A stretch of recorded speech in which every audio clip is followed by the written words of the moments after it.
হালালে বরকত আছে, বলেন তো কিসে বরকত আছে? হালালে বরকত, অল্প হইলেও বরকত আছে। ধরেন যে আমি আলুর ভর্তা পান্তা ভাত দিয়ে খাইলাম, কিন্তু খুব তৃপ্তি, স্বাস্থ্য ভালো, সুঠাম দেহ, ফ্যামিলিতে সুখ, ছেলে কথা শুনে, ওয়াইফ নামাজ পড়ে, তাহলে তো দুনিয়াটাই জান্নাত হয়ে গেল, ঠিক কিনা বলেন? আর ধরেন আপনি পোলাও, কুরমা, বিরিয়ানি এগুলো খাইলেন, ডানে বায়ে ইচ্ছা মতো কামাই করলেন, কিন্তু এমন রোগ আল্লাহ দিছে, একটা হসপিটালের বিল পরিশোধ করতে 10 লাখ নাই, এরকম আছে না? নেই?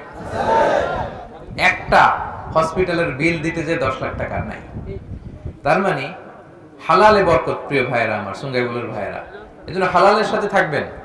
সাময়িক ওই লটারি পেয়ে আমি অনেক টাকা পেলাম, ওই জুয়া খেলে আমি অনেক টাকা পেলাম, জুয়া খেলে তো মানুষ আসলে নিঃস্ব হয়, কিন্তু সাময়িক কিছু টাকা পয়সা পেয়ে আপনি এটার সাথে জড়াবেন না। এই জীবনটা একেবারে ক্ষণিকের।